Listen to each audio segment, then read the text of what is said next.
Asante. Leo hii tunasema asante na karibu. Tunataka tuongelee habari za ndoa na tunaamini utabarikiwa popote ulipo. Ndoa ni tendo ambalo Mungu aliumba kwa makusudi. Kabla ya kuumba ulimwengu alifahamu jambo lile, akamuumba mwanadamu kwa picha nzuri na akamweka katika ndoa. Hii ni asili ya Mungu, maana Mungu alitaka haya yadhihirike wazi ya kwamba mtu ataishi na mkewe ama mume na mke baada ya kuishi hapa duniani. Haya ni mambo mazuri ambayo Bwana alihitaji ulimwengu ufahamu ya kwamba hauwezi ishi duniani peke yako. Itakuwa ni vyema watu wawili waishi pamoja, ambaye ni mke pia na mume.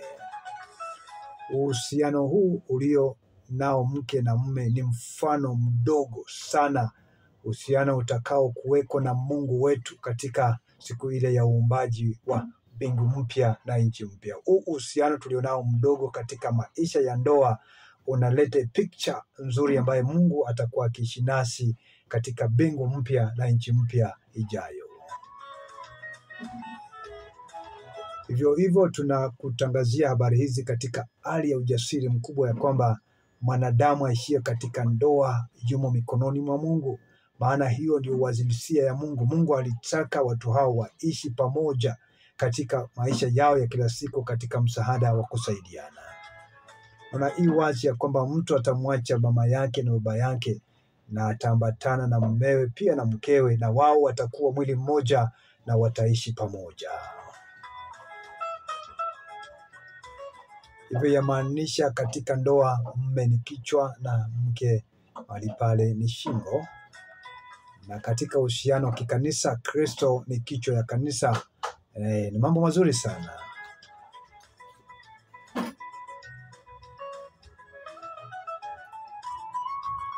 Hivyo hivyo nitahitaji tutazame mistari michache katika maandiko na kutazama na kuangalia ndani ni yapi ambaye yanakuzia sana kuhusiana na mambo ya ndoa na ndoa katika mahusiano kila wakati.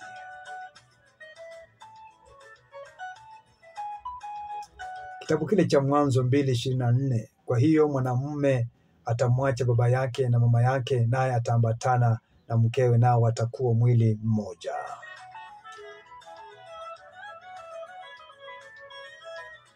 Kitabu kile cha Waefeso 5:25, enyi waume wapendeni wake zenyu kama Kristo navyo alivyolipenda kanisa akajitoa kwa ajili yake.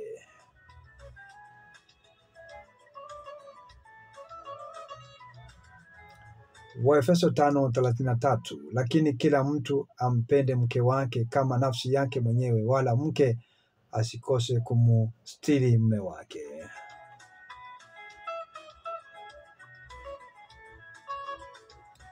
Kitabu kile cha Mathayo 5:35-18, chemichemi na baraka zote, nawe ufahamu mkeo wako na kujua yu nawe kwa ajili yako,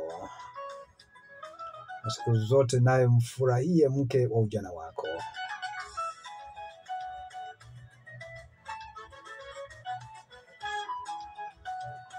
Kwa unyenyekevu wote na upole, kwa uvumilivu mkichukuliana katika upendo na kujitahidi kuifaidi umoja wa roho katika kifungu cha imani. Siku zote ishini katika unyenyekevu na kufahamiana na kupendana na kuishi katika kuifahamu na kujua ukweli wa imani iliyo ndani yake. Hiyo ni Waefeso 2 mstari wa 2, Waefeso 4 mstari wa 2.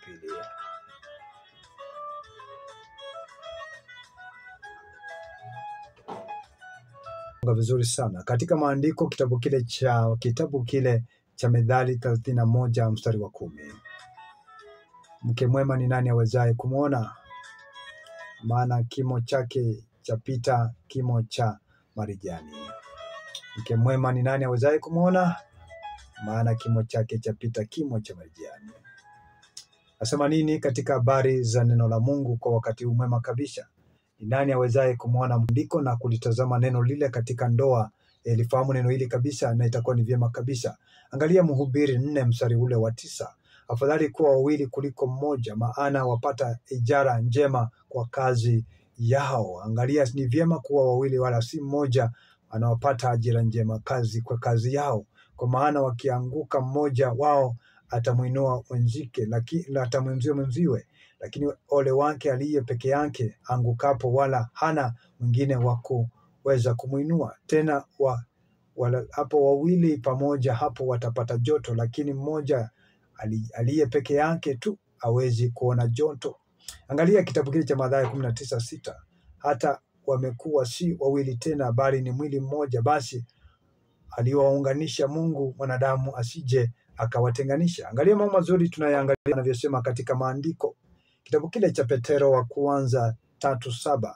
Kadhalika ninyi waume kaeni na wake zenyu kwa akili, na mkampe mke heshima kama chombo kisicho na nguvu sana, na kama warithi pamoja nanyi, neema na uzima ukazidi kuwaona na kwenyu siku zote. Endeleeni kumtukuza Mungu mnapoishi na vyombo hivi ambavyo Bwana amewapa, ambavyo havina nguvu sana. Kitabu kile cha Wakorintho wa kwanza 13:4, maandiko yanasema hivi: upendo uvumilia, upendo ufadhili, upendo uhesabu mabaya, upendo uishi, upendo uvumilia, upendo haujivuni. Ili tuishi katika maisha haya tukijua hivyo, haukusudi kuwa na adabu siku zote na kuishi maisha ya kumtumikia Mungu, kuacha uchungu na hasira na kuishi maisha ya kutenda mema. Ili Mungu akuhifadhi na kutenda mema, basi fanyeni ndoa yenu kuishi maisha ya upendo, uvumilivu, utu wema na kumtukuza Mungu. Maana nawaambieni katika siku zote ya kwamba Mungu yu nanyi na anahifadhi maisha yenu, na siku zote atahifadhi ndoa yenu na kuitenda mema kwa utukufu wa jina lake. Asante. Karibu popote. Amani awalinde sana walio ndani ya ndoa, awape kibali, na hasa wale ambao wanafunga ndoa yao siku hii. Mlindwe na Mungu na mtunzwe na damu ya Yesu. Kwangu mimi nawaombea. Tumekuwa tukiyatazama maandiko, nasema barikiweni sana kwa hayo maandiko. 4561468 unity namba ya Radio Fortune Africa. Ni vyema pia kusimama na kituo hiki, na zaidi ya yote kutuombea kila kuchao. Tumekuwa ndani ya neno la Mungu na nashukuru. Wacha Mungu amani awabariki na watende mema tunapoendelea kumtukuza na kumuinua kila wakati. Rehema na neema za Baba ziwalinde na ziwatunze. Mathew Ndeva ndio jina langu. Asante na karibu.